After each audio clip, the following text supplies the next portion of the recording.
And welcome everyone to South Huron Council meeting, May 4th, 2026 at 6 p.m. And welcome to the members of council that are here this evening, of course. And welcome to the staff that are here to provide us facts and information so that we can make the best decision on behalf of the residents of South Huron. And we welcome the people that are in the gallery this evening in order to watch the event live. Also, we welcome those that are participating from home and welcome everyone again. Okay, we'll ask everyone to rise for Canada, please.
And if everyone can please ensure that your cell phones are off, with the exception of our firefighters as well, please. They can keep their phones on.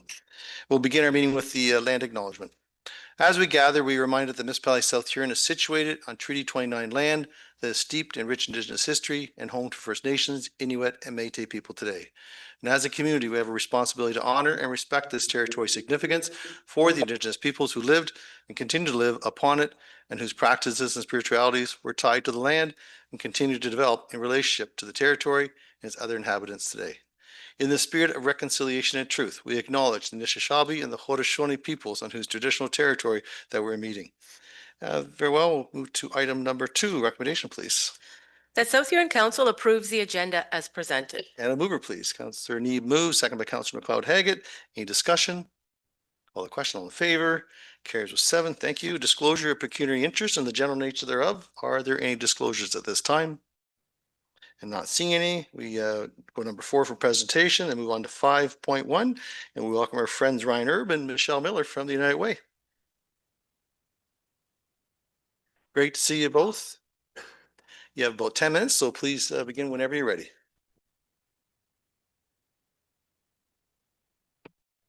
Good evening. Always good to be here. Members of council, mayor, your worship, and the public, staff. United Way is thankful for the long-standing partnership that we have with the municipality of South Huron and for the opportunity that we have to support the residents of this region.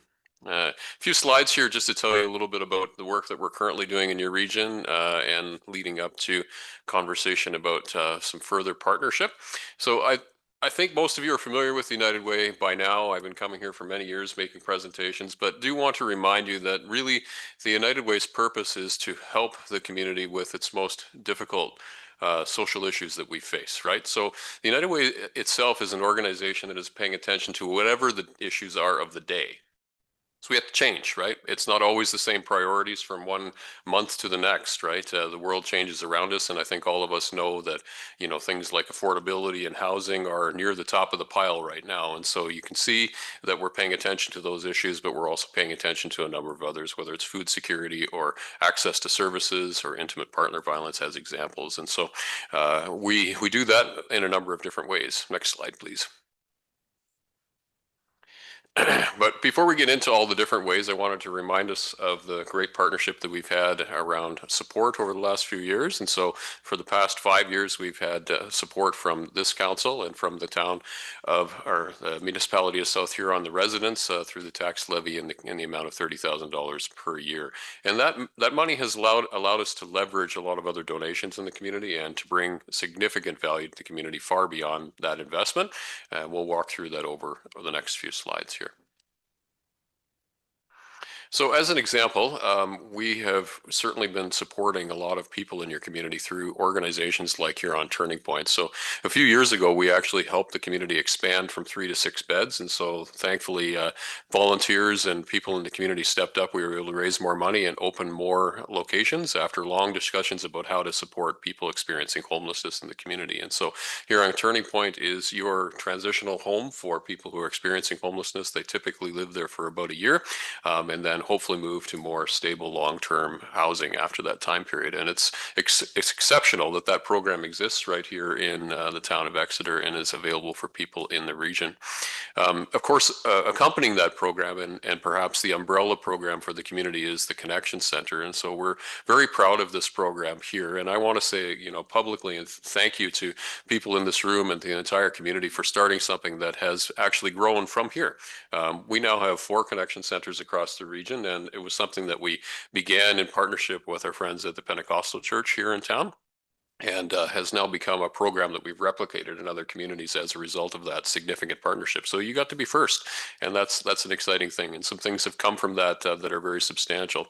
So earlier today, I spoke to Andrea just because we check in once in a while about what's happening, and she told me this story that I thought I would relay to you tonight. About 2.5 years ago, they first met Joe. He came through the doors, someone who had been experiencing homelessness for a period of time, but hadn't reached out yet to the organization. He didn't have anything at that point in time. He didn't have a tent. He didn't have a coat. He didn't have anything that he needed even to manage in the outdoors. And so, of course, they were able to help him with those immediate supports and provide him with some food and keep him stabilized. It wasn't long before they understood that he didn't have identification. So they helped him get identification. And then from there, he was able to get a small stipend through Ontario Works to stabilize his income, just to have a little bit of money to make ends meet, even though he was still living unsheltered. It's challenging, right? You come in with nothing. You have to have lots of love and support through organizations and people like Andrea and her team there. And 2.5 years later, finally, his name comes up on the list, the wait list for housing in the community. And they've been seeing Joe periodically over time, but nobody could find Joe. And he had 48 hours to respond to this opportunity to receive housing in the community.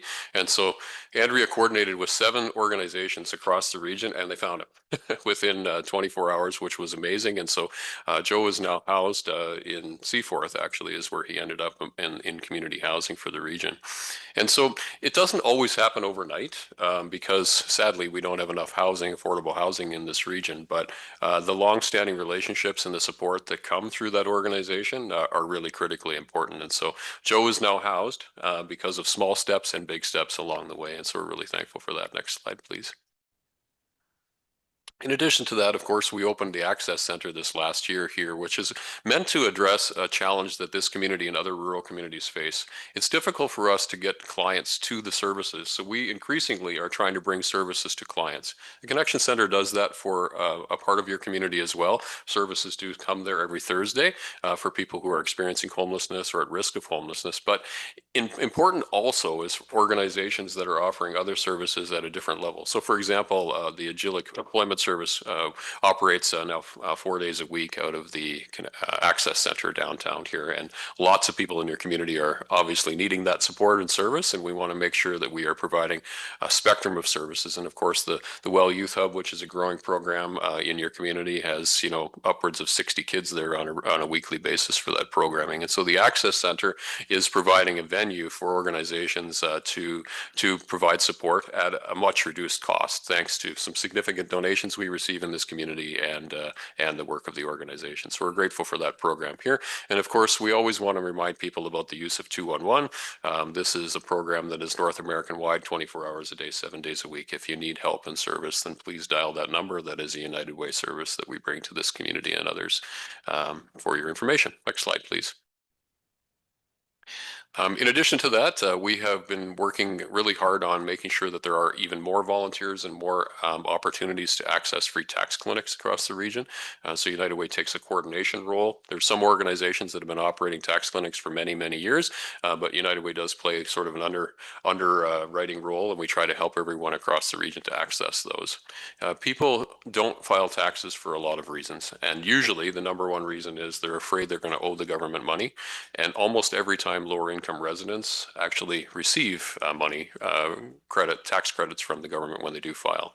This year, we actually had someone who received I repeat, $70,000 in tax credits through the program, and about $5.6 million total across more than 2,000 income tax returns that were filed by volunteers on behalf of lower income residents in the region. And this matters, right? It's one of our greatest poverty reduction strategies. And we couple that with conversations around living wage, right?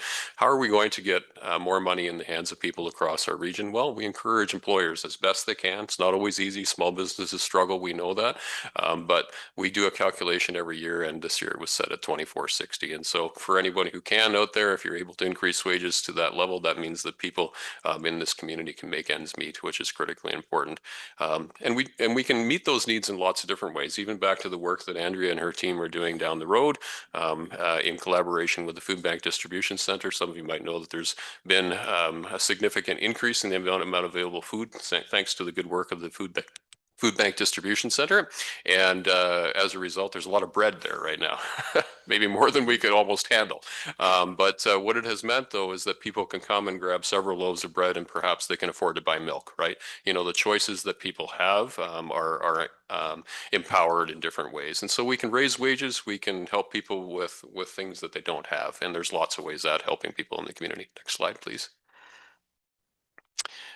Of course, we do lots of research. We bring reports, and there was a delegation here recently from the Social Research and Planning Council talking about housing and the challenges that people are facing.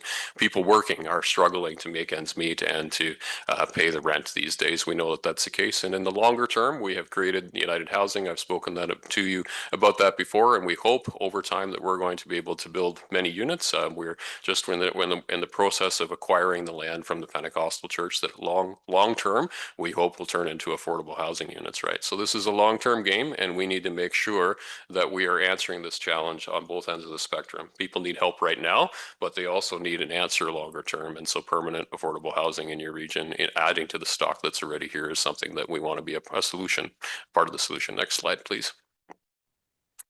Of course, we're supporting organizations like Huron Safe Homes for Youth, who support young people in our communities who are struggling with or being at risk of homelessness for various reasons, and Artemis Huron, the Women's Shelter, who support women and children who are fleeing violence. And these are critically important investments. And every year, when United Way raises all that funding, one of the things that we're doing is we're supporting many different organizations across your region, including these that provide support here.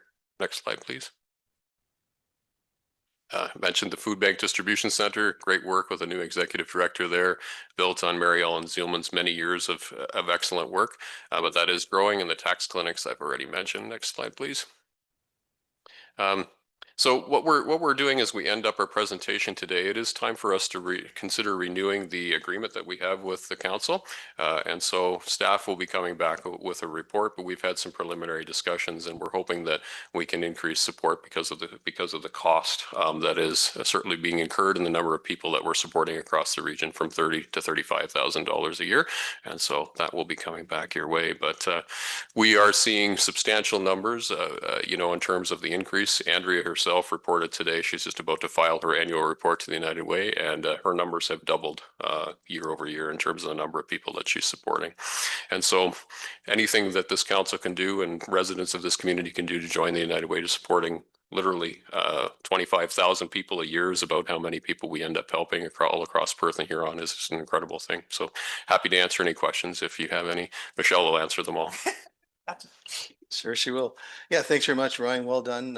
We all know society's always judged by how they treat their most vulnerable. And so we always have to keep that in our mind. It's very proud to see that we were the first to start the Connection Center. It was originally called the Compassion Center, if I remember correctly. And of course, as times change, it changes with it, right? But no, it's a real success story for sure. Any questions from members of council? Councilor McLeod-Haggett. Thank you, George. Thank you for your presentation. Just a few questions for you. What is United Way currently working on in South Huron as a new possible initiative? Well, I think the biggest thing, of course, is the housing initiative, right? So we're working this year to purchase land from the Pentecostal Church at a deeply discounted rate. So we've been raising funds for that purpose, and we're working in close proximity with the municipality to try to figure out exactly what the planning needs are along the way. So longer term plans, that's the most significant thing that I think we've introduced in the most recent times. Sorry, I'm putting you on the hot sheet, Ryan. I got a few questions for going. you here. So I noticed there's an ad on Facebook for a new manager that you're gonna hopefully connect with here, and I believe it was St. Mary's. Michelle, you did a great job when you were here. Just wondering the logistics of St. Mary's to South Huron, how they How does that would work? overlap and Sure. hour-wise. Yeah, for sure. So, I mean, essentially, we've had a manager here. Michelle had the job for a period of time, and now has an overarching job across Huron County, as well as some other work that she does. But the position always was a halftime role, and so what we've done is we've married two halftime roles, and we're hiring a full-time person. And so they'll spend about half their time here, working in conjunction with Michelle and others in the region, and they'll spend about half their time in St. Mary's. No, go ahead, yeah. So this isn't really a question. This is just another success story that I was personally involved with at the beginning of April. So this is just to illustrate the impact that what Andrea has created down there. So we recently had a client who was released from custody, and he had nothing coming out of jail. He was dropped off at the Goderich Courthouse. He had no clothing, no ID, no money, nothing. And he's an individual that we all would, even the judge was considering as someone who was highly vulnerable and not someone who could be on the street for 5 to 10 days until his resources fell back into place. Because one thing, if you don't know, when you're incarcerated, if you're part of Ontario Works, ODSP, Public Guardian, you lose all of that. And as soon as you're released, that's when all of those things gradually take 5 to 10 days to fall back into place. So this individual, as you know, there's no way that I would have just let him be on the street. Went up to Andrea. Lucky that day Ontario Works was there. Jen Vanello and I got on the phone. We made some calls, and within 2 hours, we had a room at the ranch house booked and paid for a month. I had clothing for him. We had all of his basic needs that he needed. Food, and we took him up to the ranch house and got him set up. And then the next day, between Jen Vanello and I calling different places, CMHA, got him fast-tracked. He's back with CMHA, has a worker. So kudos to Andrea. And I know you guys have a large part in what she does down there as well, but it's just another story of quick impact of what she has created and what this money does as our municipality as a whole in helping so many people. It's not just a place to go, it's a home for some people. It's a place that allows an individual to go and feel like they belong to something and be part of something. So yeah, great work. Keep going. Thank you. Thank you. Any other comments or questions at this time? Councillor Deep. Thank you, Mayor Finch, and thank you again for the presentation. Every time you come back, there's another partner that's been included, and I think that's incredibly valuable. I can remember back to 2020 when we first began discussions, and I can remember there were hundreds of families needing support specifically from the food bank, and you know, in a lot of cases, a lot of these organizations were out of reach for a lot of residents, but since we've started this center, it's kind of allowed more partnerships, and with everyone sitting at the table, it's a huge benefit. So kudos to the United Way for bringing all those partners together. I think that's something major to highlight, because that doesn't always happen, and that takes a lot of work and energy to get all those partners around the table. So thank you. Thank you. Any other comments? Great presentation. Thank you very much, Ryan and Michelle. Always a pleasure to have you in our company, and appreciate everything you do, and pass on our thanks to Andrea and the rest of the team. Yeah, it goes a long ways. There's a real impact to the community, and it's very positive. Thank you. Thank you. Ms. Masuk Olson. That South Huron Council receives a delegation from United Way Perth Huron regarding a memorandum of understanding, MOU, as presented by Ryan Erb and Michelle Miller. And the mover, please. Moved by Counselor Oak, second by Counselor Neeb. Any discussion? Call the question. All in favor? And that carries with 6. Thank you. Next, 5.2, and we welcome Jamie Lamoureux. I believe I have that correct. Perfect. Come on down. And always a pleasure to see you here. And just take your time. You have about 10 minutes, but if you need more, that's not a problem.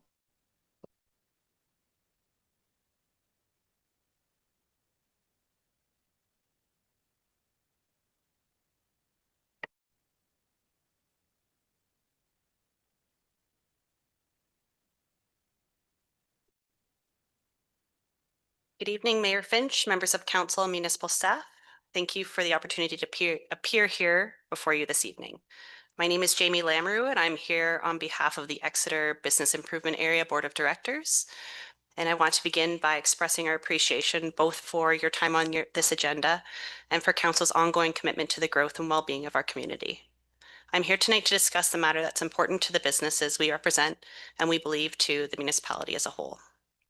Prior to joining my husband with our Canadian Tire business, I had the career working in municipal planning in both rural and urban British Columbia and Alberta, and understand firsthand how important infrastructure improvement projects are for the successful growth and development of our communities. What's also important is the opportunity for stakeholder engagement and consultation during community redevelopment projects. As council is aware, the Exeter BIA represents over 175 local businesses and commercial property owners in the downtown core. We operate under the provisions of the Ontario Municipal Act, and our mandate is clear: to strengthen local business community, to serve as a liaison between our members and the municipality, to attract visitors and tourism to Exeter, and to enhance the beautification and vitality of our district. Exeter is rightly recognized as the gateway to Huron County. Our downtown is not just a commercial center, it is the heart of this community. The health of our Main Street businesses contributes directly to the municipality's tax base, to local employment, and to the quality of life that makes South Huron an attractive place to work, live, and visit. We have always valued our collaborative relationship with council and staff, and it is in this spirit of partnership that we bring this matter forward tonight. Council will appreciate that infrastructure investment is essential. Road reconstruction, utility upgrades, streetscaping improvements. These projects make our community better in the long run, and the BIA supports them. And therefore, I'm here to ask that we be part of the process. The reality is downtown construction projects carry significant consequences for our member businesses. When work is underway on Main Street or in the surrounding blocks, the effects are immediate and tangible. Foot traffic drops sharply. Customers avoid construction zones, and even businesses not directly adjacent to the work see reduced walk-in traffic. Vehicle access and parking are disrupted. Temporary road closures, detour routes, and the loss of on-street parking make it difficult for customers to reach and sometimes even find our businesses. Signage and storefronts are obscured. Construction materials, equipment, and signage can block business visibility for weeks or sometimes months at a time. And communication gaps sometimes create confusion. When project timelines shift, when phases change, or when unexpected disruptions occur, our members are often the last to know, and they are frequently the point of contact for frustrated residents or customers. Unfortunately, these are not hypothetical concerns. Any small town, downtown, that has gone through a major infrastructure project knows these impacts well. And for businesses operating on tight margins, even a few weeks of reduced revenue can have lasting consequences. Some businesses have reported revenue declines during past construction periods that took months to recover from. Again, we understand this work needs to happen, but we believe that there's a better way to manage these impacts and that the BIA should have a seat at the table to help make that happen. With that context in mind, the Exeter BIA is requesting that Council consider directing staff to include the Exeter BIA or representative thereof in the planning and development stages of Main Street construction projects, starting with the current project and continuing with all future projects that materially affect the downtown and Main Street areas. We would love the opportunity to work collaboratively with the municipality to provide constructive feedback and suggestions on proposed streetscape designs, layout for beautification opportunities, infrastructure upgrades such as additional wiring on lampposts for light installations, and working to improve the pedestrian experience along our collective Main Street. Having a BIA representative at the table during the planning and development stages of the project is twofold. On one hand, it allows for the business owners who have a vested interest in the project's success and timeline to participate in a way so that they feel a sense of ownership in the project. Being able to discuss the project timelines and outcome can alleviate any concerns with the construction. At the same time, municipalities can gain firsthand knowledge and valuable insight into what type of improvements might be recommended or needed for that particular area on Main Street to improve the overall feel and movement along that corridor. So we hope that you consider reading, if you haven't already, the included construction mitigation toolkit that was included in your council package. This construction mitigation toolkit was created to help municipalities, businesses, improvement areas, and community partners navigate these challenges together.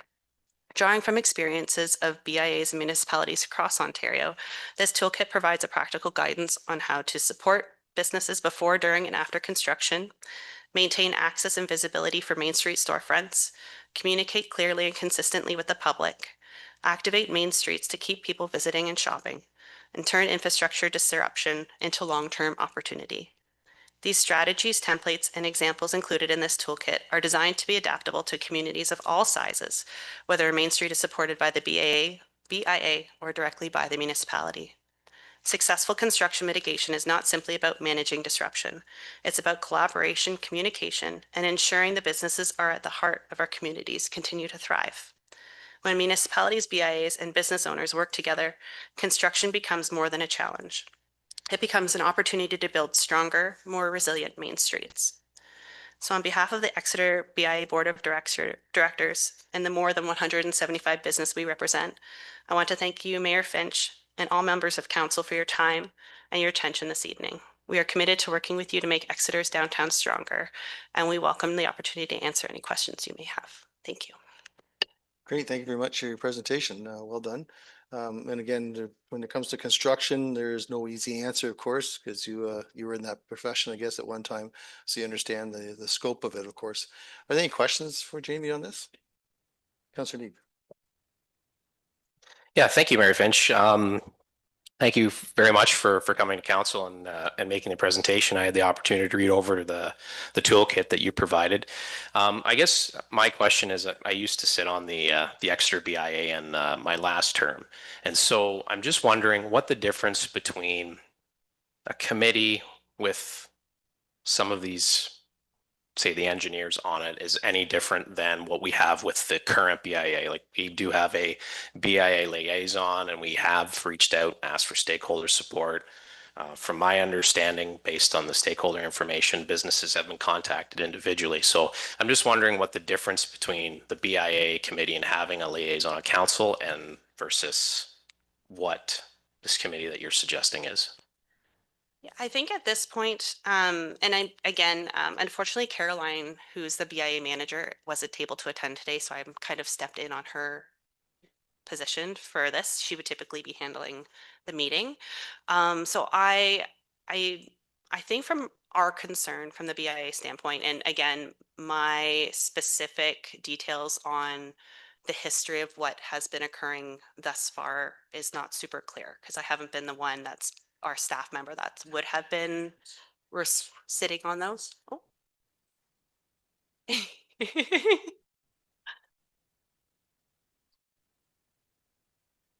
Oh, must be a delayed replay.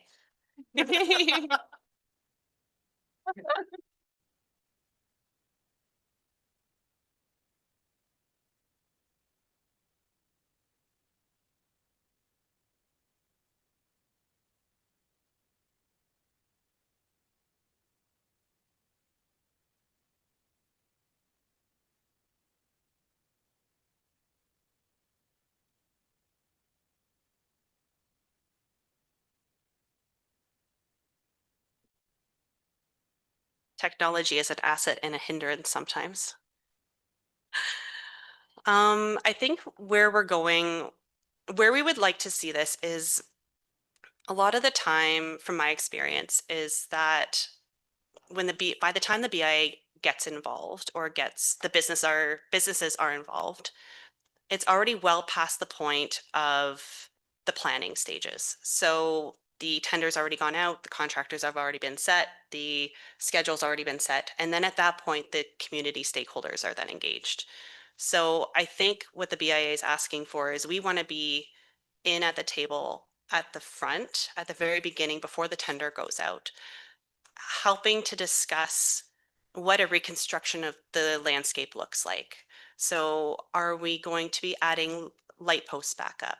If we are, one of the large installations that if you're driving down Main Street in the wintertime in particular, we have those beautiful lit snowflakes on there. It's just one small example.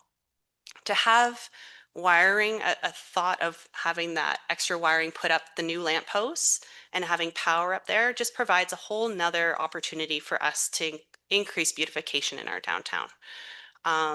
We can talk about lampposts.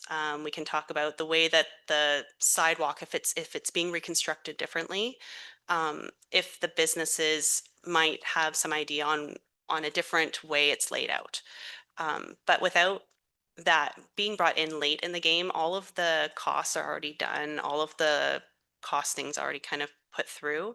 So by having that done at the forefront, we can kind of communicate with the boots on the ground businesses to see if there's anything that's missed or anything that they might say, hey, this might be something that we might want to look at, or additional lighting or different lighting. Um, Beautification is such a broad term. But I think that's the point, is that I think bringing them in late in the game, for us, we're missing an opportunity to increase the beautification of our downtown and increase potential pedestrian traffic down there. Okay, thank you. Any other questions or comments? Ms. Masood-Coulson, you have something? Go ahead, please. Thank you, Jamie. I just wanted to provide some like context as well from the staff, municipal. And the municipality and the BIA have had a long partnership, and we recognize the important role of the BIA in supporting businesses, identifying common concerns, assisting with communications, and helping Main Street remain active and welcoming, especially during periods of disruption. And we are connected as a board and council level, also by an MOU, as well as ongoing conversations between staff, be it from the BIA, as well as multiple staff members on different initiatives. We have met and discussed various opportunities and concerns for this particular project at a staff level. Some of our more recent conversations included funding and sponsoring of initiatives, such as the Hard Hats and hashtag event. Shared advocacy at the provincial level. We had discussions for funding to rural affairs. We also often delegated to MTO for signage, because just even to get the signage to on either side of the Highway 4. Community improvement plan, we've had discussions and we've also circulated those to the BIA. We're actually right in the process of that right now. We've also had discussions on available parking in those areas that may have difficulties. There's a website that came out of that, webpage, sorry, on our website that actually highlights the different parking spots.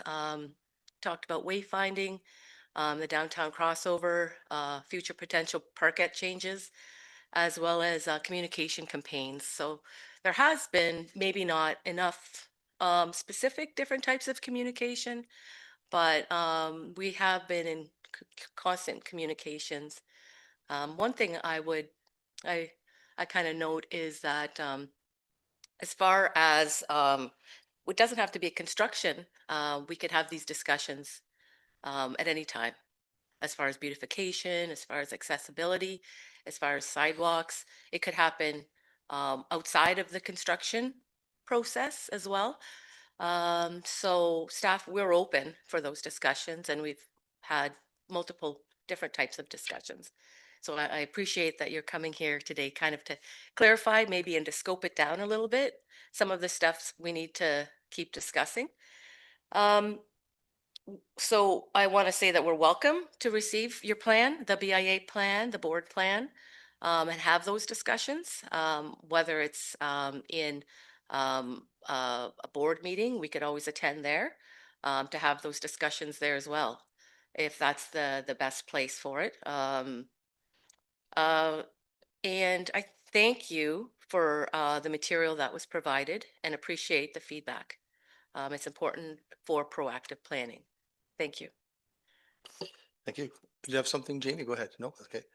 No, thank you very much. Ms. Councillor McLeod-Hague, you're on the BIA. Do you have any comments at all? No, the BIA meeting that we had last week, and then I've had some further conversations with Rebecca, and I've had some conversations with Scott on different things at the hashtag breakfast that we had last week. So I do have some stuff that I'm going to bring back to the next BIA meeting with respect to that. I know for the BIA side with the construction is just signage, knowing where people can get in and out. And I understand it's an almost impossible stream. I want to say it's a mess down there, but it's not a mess. Like they're doing what they need to do to get things going and moving. And it's just unfortunate how it impedes in some of the businesses. So we just have to see how we can come together and work out and have a plan. So I've got some ideas from conversations that I've had that I will send out an email probably tomorrow to you and Stephanie and Caroline, just from different conversations that I've had. And then I'll speak to this further at the next council meeting, looking for some recommendations for us. Yeah, thanks, Jamie. If you have any comments or any of the business owners have any comments, they'd like to have input, our staff are always open to suggestions. They've always been, of course, but construction is very, intrusive for sure. And we want to make sure our businesses thrive. And of course, it's a double-edged sword. We have infrastructures at 60 years old, and infrastructure in different parts of the problem or the country has exploded at 50 years of age. So it's that due diligence on our part. And again, as soon as you start ripping up roads, it changes the patterns of traffic and human behavior to a point. And there's no easy answers, but I really appreciate you coming out this evening to discuss it. Thank you so much. Are there any other questions before Jamie goes? Well, thank you again very much, Jamie. Perfect. Thank you so much. You bet. Ms. Masood Carlson. That South Huron Council receives a delegation from the Exeter BIA regarding the Ontario Business Improvement Area Association Construction Toolkit as presented by Jamie Lamoureux. And a mover for that, please. Councillor Need moves, seconded by Councillor Oak. Any discussion? Call the question. All in favor? And that carries a 7. And thanks again, Jamie, for showing up. Appreciate it. Next item, please, 7.1. That South Huron Council adopts the minutes of the regular council meeting of April 20th, 2026 as printed and circulated. And a mover for that. Deputy Mayor moves, seconded by Councillor Dietrich. Any discussion? Call the question. All in favor? And that carries a 7. Thank you. Next item, 8, please. That the minutes and agendas of the following committees and or boards be received as presented to council. Blue Water Recycling Association, BRA, 2025 Annual Report. The Grand Bend Area Joint Sewage Board, minutes of February 5th, 2026. The Exeter Rodeo, minutes of March 11th, 2026. The Exeter Business Improvement Area, minutes of March 24, 2026. The Committee of Adjustment, draft minutes of April 20th, 2026. And Upper Thames River Conservation Authority, Source Protection Authority, draft minutes of April 22nd, 2025, and agenda package of April 28th, 2026. Board of Directors, draft minutes of February 24th, 2026, and agenda package of April 28th, 2026. Finance and Audit Committee, minutes of September 23rd, 2025, and agenda package of April 28th, 2026. And a mover for that, please. Moved by Councillor McLeod-Haggis, seconded by Deputy Mayor. Any discussion?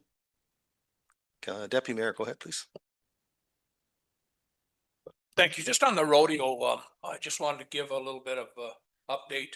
We're well on our way to moving along, and it looks like it's going to be another successful one. It's a little ways away, but there's a lot of work involved to that people don't really see. So yeah, thank you again. And thank you for your part on the rodeo committee for how many years, Jim? How many years been doing the rodeo committee now? Since it probably started. Anyways, thank you very much for that. So we're gonna move in a seconder. If there's no further discussion, call the question. Oh, you have a question? Go ahead, Councillor. No, not a question, Mayor. But I do have a comment to make about the Grand Bend Area Joint Sewage Board. In the minutes that were in February, it was brought up that some of the flows that were presented for the year end were not consistent with what had happened in previous years. So we had another meeting just recently last week. They have come back from Lambton Shores and with two things, basically the financial statements and also a more precise flow calculation. And the bottom line of that is that because of that flow calculation, there is an amount of $26,523 that is due to South Huron. So I believe we've been overcharged, and I bring that up so that the CAO might talk with our treasurer and just get that all worked out. Okay. Yep, she's nodding. We'll look after that. Good, thank you. Any other comments?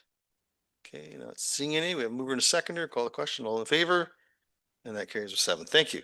8.7, please. That South Huron Council receives the Mayor's Task Force on Regional Health Care draft minutes of April 14th, 2026, and the Council approves the Mayor's Task Force on Regional Health Care recommendation that the task force be dissolved. And a mover for that, please. Moved by Deputy Mayor, second by Councillor McLeod Haggett. Any discussion? Okay, I just want to thank the task force members that participated in that. I think it was a good time to make sure we had something in place, and it served its purpose. So thank you very much for taking on that role. Thank you. There's no further discussion. I'll call the question. All in favor? That carries with 7. Thank you. 9, please. That South Huron Council receives planner report dated April 23rd, 2026, and that South Huron Council recommend to the County of Huron that the minor amendment to draft plan of subdivision file 40T22002 be approved, subject to the modified conditions attached to the planner's April 23rd, 2026 report. And a mover for that, please. Moved by Councillor Need, moves, seconded by Councillor Oak. Any discussion? Call the question. All in favor? That carries with 7. Thank you. The South Huron Council receives planner report dated April 21st, 2026, Bill 98, Building Homes and Improving Transportation Infrastructure Act 2026, proposed planning changes, and that South Huron Council direct and authorize staff to provide comments through the ERO as outlined in the report. And a mover for that, please. Moved by Councillor Neeb, seconded by Councillor McLeod Haggett. Any discussion? Councillor McLeod Haggett.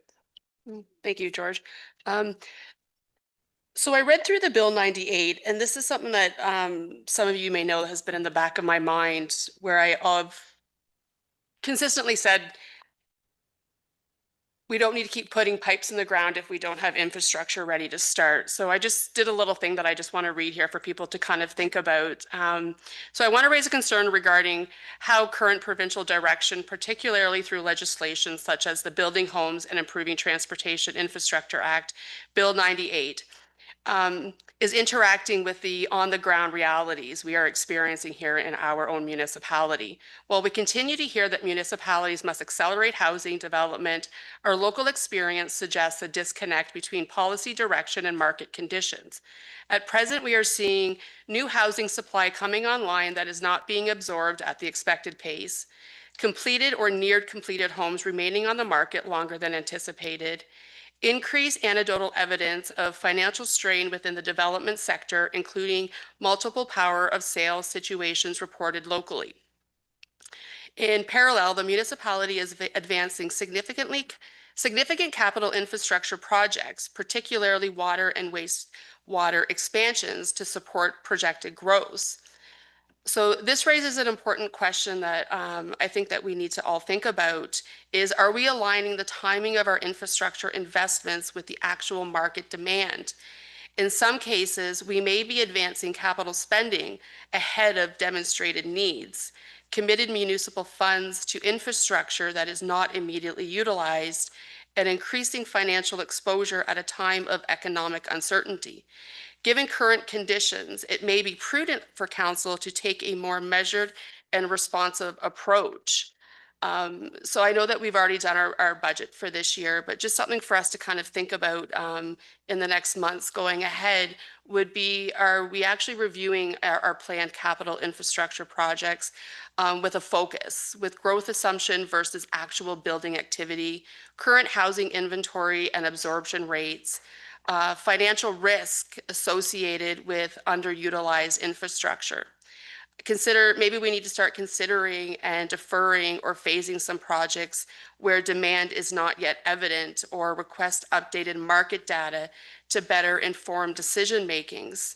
And then these are just 3 points that I kind of gathered for the future council, given that we are going into a municipal election at the end of the year, would be to undertake a comprehensive review of our capital planning priorities early in the next term, reassess the long-term growth forecast in light of changing economic conditions, and ensure that infrastructure investment is closely tied to verified demand rather than projected targets alone. This is not to suggest that growth should not occur or that infrastructure is not necessary. However, in the current environment, it is worth recognizing that putting pipes in the ground does not automatically result in a housing uptake. A more balanced approach on the Alliance infrastructure timing with the real market conditions may better protect municipal finances while still positioning South Huron for sustainable growth. I believe that this is an appropriate time for council to pause and ensure that our capital strategy reflects both provincial expectations, but most importantly, our local realities. Okay, thank you. Any other questions or comments? Councillor Neeb, go ahead, please. It's just more of a question for staff, and you know, I hear about other municipalities across the province of Ontario that struggle when they have when they're looking for development. And my understanding is that if we do not have pipes in the ground, developers will look where there are pipes in the ground. And I'm just wondering if staff could maybe comment on, when we have this infrastructure, like, have we had developers turned away because we don't have the infrastructure in the ground? Okay, I'll turn to staff. Who would like to take that? Mr. Rolfe, go ahead, please. First, Mr. Rolfe, and then Ms. Lena afterwards. Yeah. Through the mayor. Yes, we have had inquiries from developers for specific lands that are within our settlement areas, but do not have available infrastructure at this time, and they go elsewhere. Thank you. Any other questions at all? Okay, not seeing any. We have a mover and a seconder. If there's no further discussion, I'll call the question. All in favor? And that carries with 7. Thank you. 9.1.3, please. The South Huron Council received staff report BPS 09-2026, Building and Planning First Quarter Report for information. And a mover for that, please. Councillor Neeb moves, second by Councillor Oak. Any discussion? Good job, Mr. Rolfe. All in favor? And that carries with 7. Thank you. Next item, please. That South Huron Council receives staff report Fire 04-2026, Fire Department Activity Update for information. And a mover for that, please. Deputy Mayor moves, second by Councillor Neeb. Any discussion? Great report, by the way, Chief. Well done. Looks like a very busy department. We appreciate all they do. There's no discussion. I'll call the question. All in favor? And that carries with 7. Thank you. Next item, 9.3 and onward. The South Huron Council received staff report ID 07-2026, tender results for London Road South Trunk Sanitary Sewer, Snyder Crescent, Huron Street, and Mary Street. And that South Huron Council accept the tender from the low bidder, Omega Contractors Inc., and authorize award of a contract for the London Road South Trunk Sanitary Sewer, Snyder Crescent, Huron Street, and Mary Street in the amount of $3,924,912.29, including HST. And a mover for that, please. Moved by Councillor Neeb, seconded by Deputy Mayor. Any discussion? Deputy, go ahead, please. Just a question, and it probably can't be answered, but there's a huge difference between these two tenders. Mr. Giberson, welcome. Feel free to go ahead. Through you, Mayor Finch. Yeah, the difference between the essential difference between the two bids is one contractor was planning to do all the work to substantial completion in 2026. The low bidder selected the option to phase the project, split the project at Huron Street. So it'd be done in 2 phases over 2 years. So with the accommodation of the schedule, there was a significant savings to do that. So that's the difference between the 2 bids. Okay, thank you. Any other questions? Councillor Oak? In light of that comment, then I guess the question is we don't know what the tender will be for the phase 2 though. And whether it'll come within budget or whether it would have been wise to do the other tender and do it all at once. Yes, through you, Mayor Finch. No, we have a very good handle on the estimate for the second phase, and there's a lot less unknowns in the second phase because it's twinning of the force main from the pump station to the sewage lagoon. So that is all through undeveloped land. It's already in an existing easement, so we're not on roads. There's like very, very few unknowns. So there's been a rough budget of about 2 million to do the second phase. So this is significantly under budget the way this turned out between the low bid from Omega for the most difficult portion of this project, because that sewer coming from the pump station up to Snyder Crescent and around is deep, difficult, very challenging. So we got a great price for for that part by working cooperatively with the contractors on the scheduling and the phasing. And I would also provide this information to council.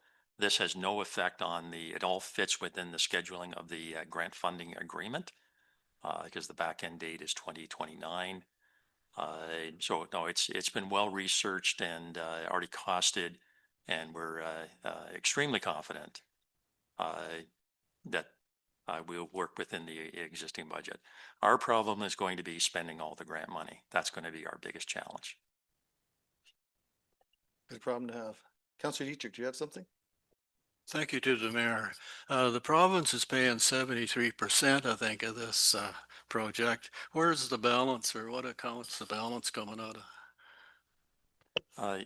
Through you, Mayor Finch, there's previously a council resolution and previous reports to council that the 27% will be debt financed. And there will be a cost recovery bylaw to recover from future development. Thank you. Any other comments? Mr. Guyver, can you just explain the direction we'll go on Snyder? Is it east side, west side? You could just kind of explain that. Yes, sir, you, Mayor Finch. So the route of the project is going from the Snyder Crescent pumping station, which is in the northwest corner of the looping of Snyder Crescent. It is going to go across the north leg and then up the east leg. Originally, and then that makes a jog on Huron Street over to Mary and then straight down Mary, and it goes just past the intersection of Huron Street and Mary. So it ends up in the farm field just past that intersection. The original plan was it was going to go on the west leg, but as soon as we got into the detailed engineering, there was too many utility conflicts. The storm sewer that's on that leg of Snyder Crescent is what they call a super pipe. So it's an oversized pipe as part of the stormwater management design for the Snyder Crescent pumping station. So the reality was you just couldn't fit it without removal of a lot more infrastructure. So the routing going across the north and down the east leg, there's less infrastructure impact. And there was some future planning when the Baker Warren subdivision went forward with the lots along the east side of that east leg of Snyder Crescent to allow a wider corridor through the middle of the road. So the water main and the sanitary sewer storm sewer have wider separation on that leg of Snyder. so that there would be this opportunity if it came up. So there was some future thought put into that. So on that east leg, we are not, don't need to replace the water main or the existing sanitary sewer because of the spacing. On some of the other roads, it's unavoidable. So that foresight at that time saved money, and you're saving that infrastructure on the east leg. And the life expectancy of that pipe that's going in the ground approximately? Through you, Mayor Finch, all pipe infrastructure like this has a lifespan of 75 to 100 years. Thank you. Councillor Oak? Yeah, and thank you, Mayor. Just, so this was going down all the way to the end of Mary Street, basically. The other part, further south, is going to connect into this pipe, and it's already done at the right sizing, right, for the other piping? Correct, through you, Mayor Finch. Yeah, this was a project that was started more than 20 years ago, where it's the reversed way of normally building a sewer. Sewers are normally constructed like painting a floor. You paint out from a corner. But in this case, just after amalgamation, there was need for water, fire protection, and sanitary sewer servicing in the newly amalgamated area at the south end of Exeter. So the upstream portion was constructed. So everything that's on through across the farm field onto London Road and up and down London Road is all sized for all the development that's possible at the south end, which includes something I heard tonight from the affordable housing on the Pentecostal church property. It includes those lands and others. So it opens up a significant development opportunity for the community. But the upstream portion, Councillor, you are correct. That was built back in 2003, 2004. So we're just basically completing the downstream portion to reap the full potential of that upstream sewer. Councillor Oak? And that includes, with the apartment building that's being proposed there on, or has been talked about or being worked on with Waterloo Street, they'll be able to utilize this as well? Through you, Mayor Finch, the owners and the engineer for that project have not contacted us regarding that, but that is now an option where previously there just wasn't any capacity. We squeezed everything out of that downstream pipe that was possible, including the South Point subdivision, the Toyota dealership development, and the long-term care that's on Snyder Crescent. It absolutely maxed out what could go through the small pipe on Snyder Crescent. So you are correct that apartment condo at Waterloo and Main Street, it is now technically possible. There's some rerouting of sewers that are required. But yes, it opens up a lot more opportunities now. Great, thank you. Any other questions for Mr. Giberson? Not, oh, Councillor Neep. Can we have a recorded vote? Sure we can.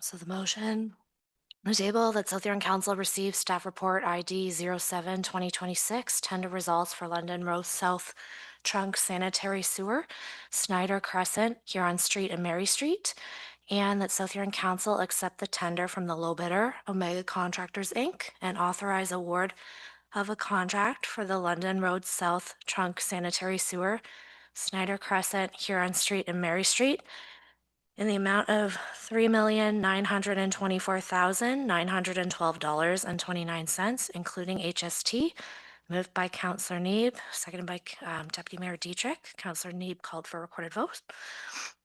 Counselor McLeod Higgett, Yes. Mayor Finch, Yes. Counselor Neeb, Yes. Counselor Dietrich, No. Counselor Vaughn, Yes.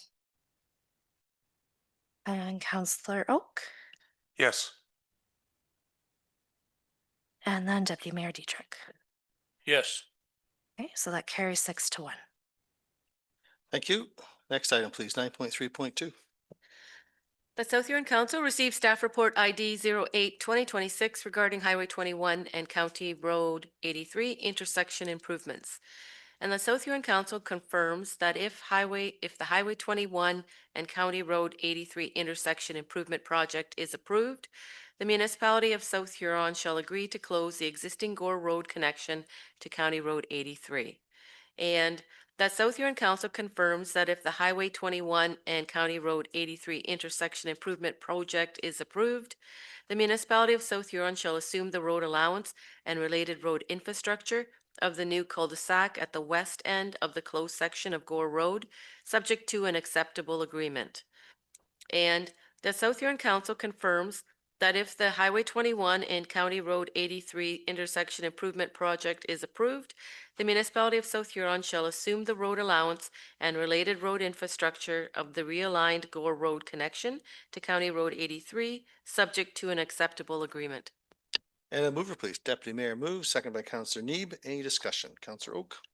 Yeah, thank you, Mayor. Just a question on Gore Road west of the cul-de-sac. What is going to happen with that section of road? Because basically it won't be utilized. The cul-de-sac will just, people will turn around there. What is going to happen with that property? Mr. Giberson? Through you, Mayor Finch, Councillor Oak, the cul-de-sac that's shown on the sketch in the staff report, we are already in discussions with the MTO and the property owner who owns the property on that side about moving that cul-de-sac as far to the west as possible. So this is the only graphic that I could supply with the council report. This is the one that is in the MTO EA that's online. So I guess the investment we have in Gore Road right now will be maintained. That cul-de-sac will be moved like as far as you can get it to the west, because we also have water mains and other infrastructure that we need access to. So the road is going to be retained, and the only part that will be removed is the actual connection up to 83. Basically, at the end of that road, that's where the turnaround will be. Hopefully that clarifies it. Follow up and then Counselor. Yeah, thank you, Mayor. Yeah, that makes more sense than the cul-de-sac halfway down in light of the infrastructure we have and stuff. And thank you. Counselor Vaughn? Yes, thank you, Mayor. Thanks for the report, Don. There were more than one options with the MTO's proposal, and I'm just wondering, do we know at this point what the option is they're likely to go with? Through you, Mayor Finch. Yes, the consultant they've completed their MTO EA and other public consultation, and the recommendation is to go with this option, which is a signalized intersection with Gore Road being closed and a turnaround or a cul-de-sac on the end, and then this connection through the former MTO yard. So what you see in the council report is what is the recommendation out of the EA to the MTO. My understanding in the meetings we've had with the MTO that that's what they're recommending to go forward with, is a signalized intersection. Okay, and I've got a follow-up question, if I may. So nice to see in the report that MTO would be assuming all of the upfront costs for these new roadways and shutting down and creating a cul-de-sac. There were a number of other items that were mentioned that they would be responsible for paying before we actually assumed them. But one thing that I didn't see was any potential of affecting the infrastructure, like the pipes in the ground, because we've obviously put quite a bit of money into pipes in the ground around there. And so I'm just wondering if there's going to be any impact. Through you, Mayor Finch, there are two types of infrastructure that are impacted. The water infrastructure we have over the years, with a lot of planning and budget considerations, we have previously replaced the water main on Dashwood Road or County Road 83 up to Gore Road. And then we've recently replaced the water main on Gore Road from Highway 21 heading east. We have an engineering project in the 2026 budget to replace from those endpoints to clear this intersection and go to Kingsmere. So that's on the forecasted to be in the 2027 capital budget to replace those water mains. They're not impacted. The MTO intersection improvement does not require those water mains to be replaced or realigned. But we had always planned to replace that infrastructure before, like renew it before this intersection was improved. So that's on our dime because that's our decision to replace that infrastructure. There's also storm drainage. So there is a municipal drain that goes a short distance east of this intersection, crosses Highway 21, goes down Waterworks Road, outlets to the lake, and it's old. It's a 1955 drainage report, and it's functioning, but the MTO needs some drainage improvements. So that's still in discussion, but the staff's position is that's 100%. If the MTO requires it to drain the highway intersection, then that will be at their expense. So there's still some discussion on that, but we're holding firm that if there are drainage improvements required because they want to connect to this 1955 municipal drain, it'll be the MTO paying for that. Great, that's good news. Councillor Vaughn, you have another one? Go ahead. Yes, I do. Okay, so what was I thinking here? Oh yeah, there was some discussion in the report about MTO and possibly our staff too, having spoken with property owners, I'm assuming along Gore Road, and some commentary to the point of it favorable for making this kind of a dead end is really what it is. And I'm just wondering how many residents along that strip were actually spoken to over the course of this. Through you, Mayor Finch. Now Mike's going to help me because he's my partner in crime with this. But we have spoken to the owners of the property. It's the former helicopter business property, which is now has a proposed redevelopment. So we've had several discussions, both Mike and I, with the owners of that property on the impact of the cul-de-sac and the location and how much of their property and their desire is to have that cul-de-sac as far to the west as possible. So it's another reason we're advocating for that.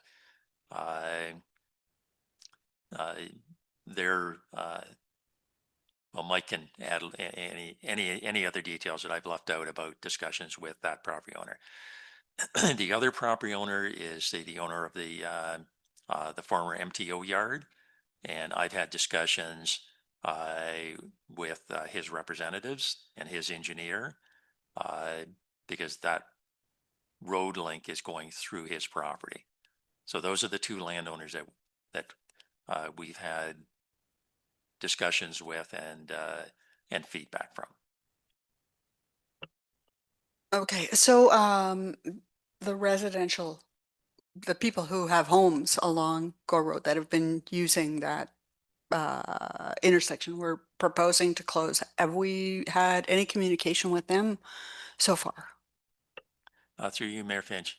No, we haven't had any direct communication with any of the residents, mostly because it's not our project and it's not our EA, and it wouldn't be appropriate for municipal staff to confuse things when somebody else is conducting an EA. But the consultant who's doing this on behalf of the MTO has reached out to, like they've held public meetings and they've reached out to residents in the area. So that is their role. Our role is to try to facilitate and assist and provide information. So to answer your direct question, have municipal staff reached out to any of those homeowners or had direct conversations? No, we have not. Okay, thanks. I have one more question. Okay. Okay, so my final question is basically right now on Highway 21, as you're heading north, about to hit 83, there's a right-hand lane that takes you away from the sort of cross intersection. And with this new traffic signal that you think we're going in that direction, is that right turn lane going to be closed? Through you, Mayor Finch, yes. Okay, thanks. Okay, thank you. Okay, good discussion. We have a mover and a seconder. There's no further discussion. I call the question. All in favor? Carries with 7. Thank you. Thank you, Mr. Garrison. And next item, please. The South Huron Council received staff report FIN 07-2026, the 2025 annual development charges for information. And a mover, please. Moved by Councillor Neeb, seconded by Councillor Dietrich. Any discussion? Call the question. All in favor? Carries with 7. Thank you. 9.4.2, please. The South Huron Council received staff report FIN 08-2026, the 2025 annual report Planning Act fees, section 42, and the council allocate $100,000 from the Parkland Reserve Fund towards the Huron Park Subdivision Community Park. And a mover for that, please. Moved by Councillor Neeb, seconded by Councillor McLeod Haggett. Any discussion? Call the question. All in favor? Oops, sorry, somebody have a question? Go ahead. Yeah, thank you, Mayor Finch. Just wondering, I guess I need my memory jogged. As far as the Huron Park Subdivision Community Park, can I get somebody to explain where this is and how this has come about? Through the mayor, I could start and then maybe Mike can finish it up for me. This is part of the subdivision agreement. The developer was responsible for upgrading the park. And then after that, so that was agreed to. And then we had the plan and the design submitted to the Huron County Accessibility Advisory Committee. So then some of those initial or those additional upgrades are due to that. And maybe Mike can give more information on the specifics. Yes, through the mayor. Yes, that's correct. So originally in 2002 or 22, sorry, there was a park plan proposed for the Huron Green subdivision. They were originally going to utilize the existing park, the playground equipment that is on the property or one of the properties. Last year, we had them upgrade that design to be accessible, AODA compliant. We did send that to the Huron County Accessibility Advisory Committee for their comments, and they came back with recommendations to provide accessible parking near the playground, not on the roadway, preferably off so that there's no issues with oncoming traffic. Waste and recycling receptacles, which is something that we can talk to the developer about when they're providing that with the benches. We'll just have them provide the proper ones. Shade and rest areas, so around the benches, maybe a little some trees around the parks and so on and so forth. And then color contrast on the playground equipment, which again, we'll talk to the developer about, try to get as much contrast in colors as we can to make it as accessible as possible. And then soccer pitch seating was a recommendation. We do have trails and benches right beside one of the ends of the soccer pitch. They were hoping to get a trail around the outside, so it might be something that we would consider in the future. But currently, our proposals are what's in the report. So upgrading the trail, accessible parking, and shaded areas. Council? Yeah, thank you, Mayor. No, that's good the information. Thank you, Mike. Just the so the playground, the developer is responsible for the playground equipment itself, and then we would. So they're not responsible for the parking lot with the parker. That be something that we have to do as part of this agreement. Yeah, through the mayor, the agreement has the developer provide us the land, install the playground, install the trail. There is concrete aprons for the benches and receptacles to go on. There's fencing that goes around, delineates that area, as well as install the soccer pitch and the goal nets and such. So that's what they're responsible for, and then we'll be doing the rest through our parkland funds. Or Okay, thank you. proposed to. Thanks, Mike. Appreciate that. Any other questions? Councillor Vaughn? So the actual land that we're doing improvements on, do we own that going forward, or how does that work? Through the mayor, yes, the developer will be dedicating that to us as part of the subdivision. Yeah. So yeah, it is our land. Okay, and is that also, there's more than sort of one big green space in that whole subdivision? Are there two large green spaces, or how much of that is parkland? Through the mayor, there's multiple. I'm going to guess there's 3, maybe 4 large grassed areas. Most of them are designated as future development for mid or high density residential. Whether that comes to fruition, we don't know. But in the interim, they will be able to be utilized as parkland. Okay, thank you. Okay, thank you. So we have a mover and a seconder. If there's no further discussion, call the question. All in favor? And that carries with 7. Thank you. Next item, please. Let South Huron Council receive staff report FIN 09-2026, the 2025 fourth quarter operating budget variance report for information. And a mover for that. Councillor Need moves, seconded by Councillor Oak, seconds. Any discussion? Call the question. All in favor? That carries with 7. Thank you. Next one, please. That South Huron Council receives staff report CL 08-2026, Information and Privacy Commissioner, IPC, annual update for information. And a mover for that. Councillor Dietrich moves, seconded by Councillor Neeb. Any discussion? Call the question. All in favor? Carries with 7. Thank you. Number 10, are there any notices of motion, Madam Clerk? There are none. Thank you. 11, anyone want to discuss the Mr. Morley's presentation from last meeting? Not seeing. Okay, new business. Is there any new business that we're aware of? Not seeing any. Mayor and councillor comments and announcements. Are there any comments or announcements? Councillor McLeod-Haggett, please. Through you, Mayor Finch. I attended the DWQMS meeting a couple weeks ago with Alyssa Keller and Jason McBride doing the presentation. Great presentation. I learned a lot from it. At the end of the meeting, they were looking for recommendations going forward. And one of the big things in your chart that I encouraged her to put down was that session is something that the beginning of every term, all of council should sit through and listen to. As you made clear through the presentation, things are constantly changing.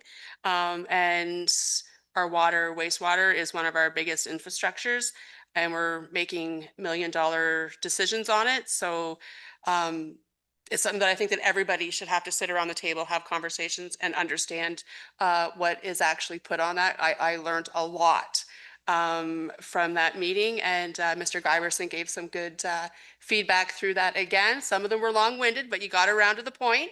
But overall, it was a great session, and I appreciate your time and taking my questions. Great, thank you very much. As we know, our water wastewater is our greatest critical asset, without a doubt, and we depend on it for our fire protection to our drinking water. So, and our businesses would not survive without it. Deputy, you have something. Thank you. I'm on the other end of the scale. Gore Road. How's the rehabilitation coming there, and is the grass planted yet?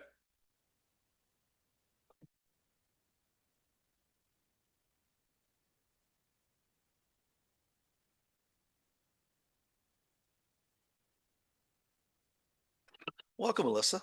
Through you, Mayor Finch, with the wet start to the beginning of the year, the contractor has mobilized, so they are back to finish the remaining water main work that is to be completed and then focus their efforts on the restoration work required. So that includes grass seeding, leveling, that. Thank you for the update. Great, thank you. Nothing else under Mayor and Councilor comments and announcements? If not, we'll go on to item number 14. Ms. Masuda Carlson, please. 14.1, 14.2, 14.3, Pull that. 14.4, 14.5, 14.6, 14.7, Pull that. 14.8, Pull, sorry. 14.9, 14.10, Pull. 14.11, 14.12, Pull that, please. 14.13, Pull. 14.14, 14.15, Pull that. 14.16, 14.17, 14.18, 14.19, and 14.20. Okay, thank you. 14.3, I asked for that to be pulled. Delegation request forms. I'm wondering if we can perhaps request a delegation with Ministry of Health and also with the Solicitor General.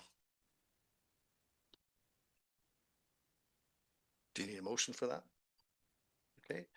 Anyone like to make that motion? Councillor Neeb makes the motion to move to meet with the Ministry of Health, hopefully, and the Solicitor General as well. Is there a second for that? Councillor Oak seconds. Any discussion? Call the question. All in favor? And that carries with 7. Thank you. 14.7, I asked for that to be pulled. I can attend that. We need a motion for that. Would somebody like to make a motion for that? Councillor Oak moves, seconded by Councillor Neeb. Any discussion? Call the question. All in favor? And that carries with 7. Thank you. 14.8, Councillor Neeb, go ahead, please. Yep, thank you, Your Worship. Rebecca Darling sent correspondence just in regards to Darling Park. Years ago, the family had donated that green space to the municipality. And in the letter, they're asking for it to be removed as a proposed location for the dog park. And I'd like to put that forward to make that motion to remove that from consideration. Okay, Ms. Sue Carlson, do you have a comment? Through the mayor, I just will add that we are going to include this in the consultation when it comes back. It's going to be a comprehensive response of all the comments. So just to advise council that this will be included as well. Are you satisfied with that instead of motion then, Councillor Neeb? Yep. Very well, thank you. Next item will be 14.10, Councillor Neeb.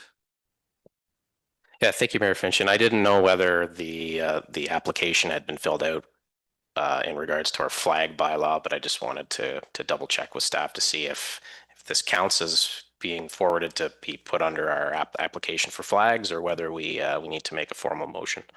Madam Clerk. So through the chair, Huron Pride has reached out and has already submitted, and they have been approved for the first 2 weeks per the policy.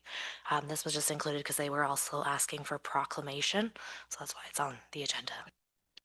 Okay, thank you. Councillor Oak, 14.12. Yeah, thank you, Mayor. Just wanted to know the process of somebody bringing in a payment and just how it works sort of thing. So, um, Through the mayor, I can start, and I believe Julia's on as well. And Alex can maybe add from the front desk perspective. But we do have somebody on the front desk during business hours. When they receive a payment, we print the receipt right away. It's processed, and the receipt is provided to the payer. Thank you. Madam Clerk? And through the chair. And also, we have had on occasion where individuals will just drop off a check like on the table and leave, but it is standard process that staff receipt it immediately and provide them with the receipt once it's been entered. Otherwise, to take the payment and receipt it, so it's immediately in the system. Okay, thank you. Nothing further on that? Okay, thank you. We'll move on to 1413. Councillor Neeb.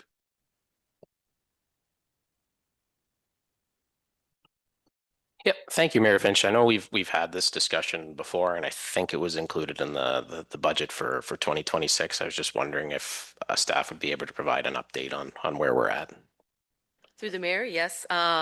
This project is included in the budget this year, and our manager of transportation services has been working diligently with the MTO, and we're in the final stages right now, but it looks optimistically positive.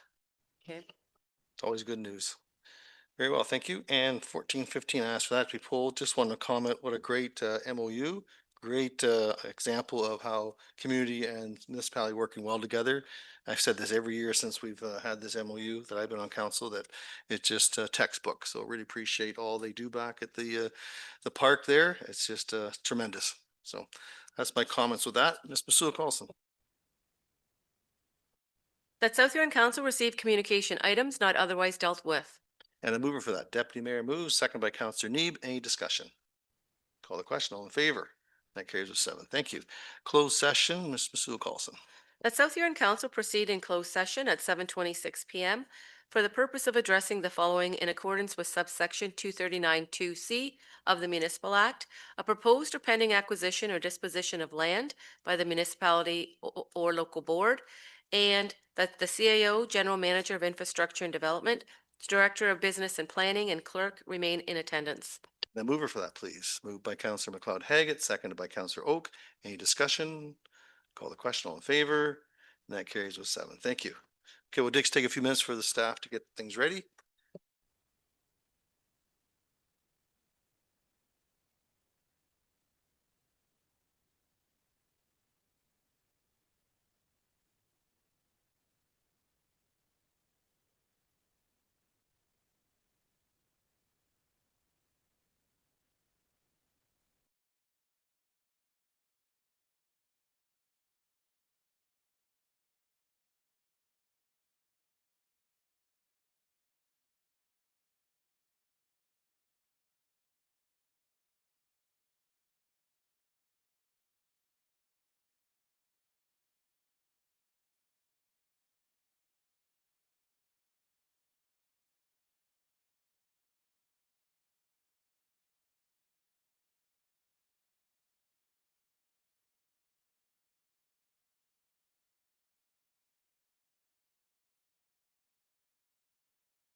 Thank you. We'll be reporting from closed session now. Council met in closed session to consider matters it is permitted to do so under the Municipal Act and is listed on today's council. The following items were considered during the closed session: a proposed or pending acquisition or disposition of land by the municipality or of local board. As a result of our closed session today, the closed meeting minutes of December 1st, 2025 were approved, and the following resolution will be considered by council in open session. That South Huron Council received staff report CL-06-2026, and that staff proceed with recommendations as discussed in closed session regarding staff report CL-06-2026, and that South Huron Council receives staff report CL-07-2026. Is there a mover for that, please? Moved by Councillor Neeb, seconded by Councillor Oak. Any discussion? Call the question. All in favor? And that carries with 7. Thank you. We'll go to our bylaws now. That South Huron Council gives first, second, third, and final reading to bylaw 30, 2026, being a bylaw to amend bylaw 69, 2018 of the municipality of South Huron. And a mover for that, please. Moved by Councillor Neeb, second by Councillor Vaughn. Any discussion? Call the question. All in favor? Carries with 7. Thank you. 17.2. The South Huron Council gives first, second, third, and final reading to bylaw 31, 2026, being a bylaw to prescribe a rate of speed of 60 kilometers per hour for motor vehicles driven within a specified area on airport lines. And a mover, please, for that. Moved by Councillor or Deputy Mayor, second by Councillor McLeod Haggett. Any discussion? Deputy, go ahead, please. Thank you. Is that kind of running in comparison with the one coming in on Blue Water's side? Yes, go ahead. That's fine. Mr. Garberson, go ahead, yeah. Through you, Mayor Finch, that is correct. Great, thank you. Any other questions? Okay, not seeing any. We have a mover and a seconder. If there's no discussion, call the question. All in favor? And that carries with 6 or 7 now. Thank you. Confirming bylaw, please. That South Huron Council gives first, second, third, and final reading to bylaw 32, 2026, being a bylaw to confirm matters addressed at the May 4th, 2026 council meeting. And a mover for that, please. Moved by Councillor Dietrich, seconded by Councillor Vaughn. Any discussion? Call the question. All in favor? That carries with 7. Thank you. Next. That South Huron Council hereby adjourn at 8:09 p.m. to meet again on May 19th, 2026 at 6 p.m. or at the call of the chair. Moved by Deputy Mayor, second by Councillor Neeb. Any discussion? Call the question. All in favor? Thank you. Meeting adjourned.